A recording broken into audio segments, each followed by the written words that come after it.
trop de projets de l'État tey dañuy waxtaan ci actualité bi nga xam ne moom moo gën a décente Cheikh Oumar Diagne placé nañ ko en garde à vue ci kàddu yi nga xam ne yëkkati na ko jëmale ko ci Ousmane Sonko. Mais moom nee na politiquement. c'est Ousmane Sonko qui a tué l'étudiant Abdoulaye Ba. mais politiquement la wax.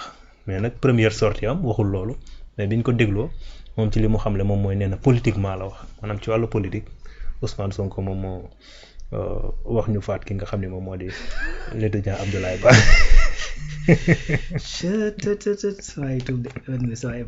c'est que il est politiquement responsable de la mort. il est politiquement responsable. waaw. c'est que man c'est l'expression que j'arrive pas à comprendre quoi man dama mënta def lien bi quoi politiquement il n'est pas responsable il est responsable de la mort c'est-à-dire mën nañ ne c'est la personnalité morale quoi. ah ouais exactement la personnalité morale. léegi moralement il est responsable parce que effectivement mooy le chef du gouvernement. absolument maa ne président. moo ma jaaxal. muy chef am waaye saa yi daal xoolal Cheikh Omar daal day ci ay caaxaan la ne. on passe. ah non ci ay caaxaan la ne non c'est-à-dire dans ce pays là man gis nga. oui. la logique que je garde toujours mooy. chacun est responsable de ses paroles. tout à fait. maanaam kaddu. gis nga xam nga lan lañ la mën a. il est vrai il y a des techniques de manipulation et cetera pour wax loolu loo bëgg la wax et cetera yu demee noonu. mais maanaam gis nga son yi génn fii ci sa voix bi sa gorge bi son yi fi génn. oui. comment dire c'est-à-dire loolu du lu ñu mën a pirater bokk. déedéet kenn mënu ko pirater. comme dañoo pirater sa téléphone wax la sa téléphone lu mu bëgg loo waxul. IA bi. waaw mais yow sa voix bi. lii may nekk di wax nii. ah. oui. xanaa vidéo bi bu génnee bañ jël vidéo bi ci internet bi mën nañoo transformer mais fii ma toogee ak yow di wax. waaw kenn mënta pirater sama gorge bi. déedéet. ça c'est impossible. mën nañ nag peut-être manipuler la sa xel ba nga am conviction bay wax benn affaire mais son yi génn fii. kenn mënu ko pirater. déedéet. moo tax loo ci wax tu es responsable. tu es responsable su fekkee nag yow dangaa toog.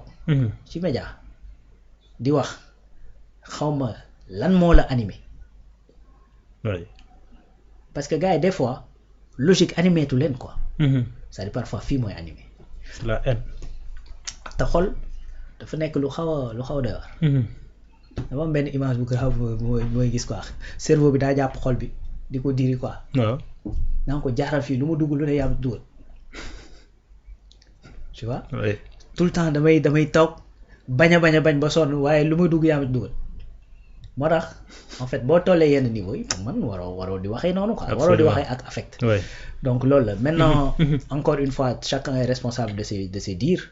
donc boo toogee ci média wax li ngay wax ba pare et la responsabilité nga dem nga assumer ko tout simplement. tout à fait. donc bu fekkee dafa jéggi yoon moom mi ngi fi c'est écrit noir sur blanc loo ci jéggi lu ne dinañ ne la bii nga jéggi boo ko jéggee assumer. c'est tout. nga tudd Cheikh Omar ak nga tudd Moussa Diop ci bokk yam. kooku moom dafa def faux bon la def. waaw ñoom ñoo ci bokk yam. nga tudd Moussa Diop ak nga tudd Omar nga koo ci mënti doon c'est-à-dire da ngay dem nga répondre effectivement de ce que tu as dit. loolu sax mooy responsabilité. absolument. voilà donc méttiwul. affaire bi moom mu ngi fi réew mi ñun ñoo ko bokk. ku ci ne mën nga cee wax sa xalaat mais boo koy wax da nga koy wax en toute responsabilité. am na yoo xamante ni jaru ko fii. absolument. quand tu veux démonter Ousmane Sonko démonter ko ci kaw li nga xamante ni moom lay teg.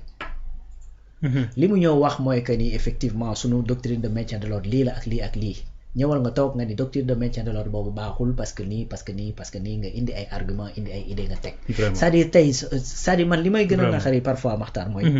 des fois quand certains ñoo xamante ni peut-être sax amuñu benn audience bi ñu leen déglu sax bariwuñ. waaw di def tous les efforts du monde pour tirer un peu le débat yëkkati ko da ngay xëy suba rek benn koo xamante ne entre guillemets kilifa la génn foo xamante ni mais tellement niveau bi dafay wàcc.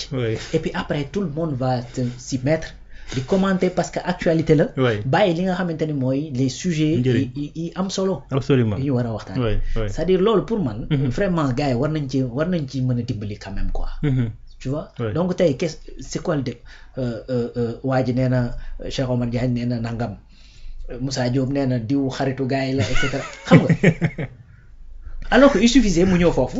wax ne par exemple cette loi je suis pas d'accord parce que nii ak nii ak nii ak nii mën nga wax ba daaneel doo tudd sax Ousmane Sonko. wallaahi. mais gars yi encore une fois li leen di motiver mooy problème bi. Et puis beneen affaire aussi. Il faut le comprendre et souvent on tombe dans le piège.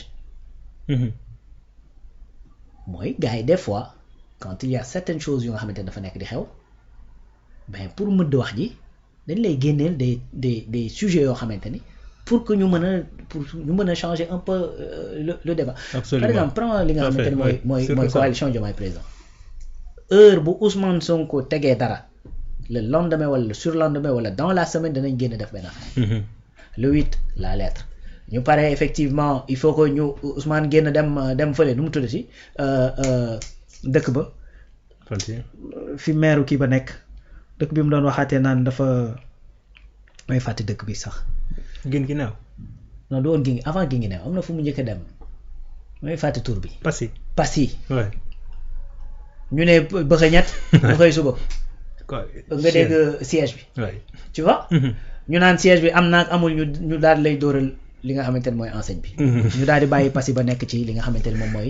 siège bi tout à fait. tu vois. Oui. Ousmane génn na dimanche wax na ak gars yi. fu mu toll nii indi nañu le 7. tu vois. Oui. léegi nag ci biir noonu ci ngay gis ñoo xamante ne dañuy génn par exemple un Maïmouna pour récupérer c'est de bonne guerre ah. Oui. c'est de bonne guerre je suis en train d'analyser. Oui. sànniwuma leen xel. dañuy génn daal di wax ne ngarale amatu fi à partir du 7. bu ko defee gars yi commencé woy ñii comme li ma def léegi rek.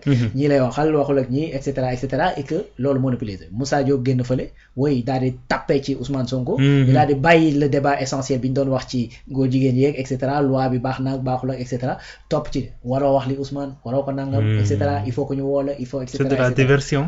oui daal di bàyyi fële. daal di divertir gars yi. indi Ouais. leen ci yeneen sujet et puis nous tous on tombe dedans xam nga. Oui. voilà muy man di keneen la ci bokk yam parce que aussi on est un média. Oui. xëy na man personnellement mën naa non telle chose telle kii. mais on est un média ñeneen ñi ay médias lañu. ils sont obligés parfois de traiter l'actualité et que loolu mooy def l'actualité. On est obligé. waaw non c'est loolu la malheureusement. Absolument. Malheureusement mais bon en fait il faut juste que ñu trouver le juste milieu. digg doomu. Par exemple tey mu am yoo xamante ni ben on prend la responsabilité de dire bon tel sujet on passe. Ouais. wala bokk li ëpp bokk ci kii bi comme en tout cas ñun dañu koy defee. Waaw. voilà au moins dañuy jël plage ngoon gi ñu jéem a fexe des sujets yoo xamante ni peut-être économie finance géopolitique xam nga. Oui. donc Les diplomatie et réalisations. cetera. Absolument. Voilà donc les réalisations jéem ci waxtaan xool lan moo ci doyul lu ci doyul lan lañ ci war a dolli et cetera donc mi ngi noonu mais bon xam nga Non. après boo koy def da ngay gis ne. Day neex. 64 personnes ñoo lay seetaan xam nga gis gars yi di traité cas yi fële 2000 3000 4000. Illaahi. donc loolu la moo tax. boo dëgërul tuuti parfois rek il faut ñu kii. waaye boo dëgërul tuuti kay da ngay jékki-jékki de mais Joe est-ce que duñ traité cas yi tamit. Non, on va essayer de rendre l'utile à l'agréable. En tout cas am na solo. non ñu noonu. Sénégal c'est un beau pays. Ah ouais, c'est un beau pays.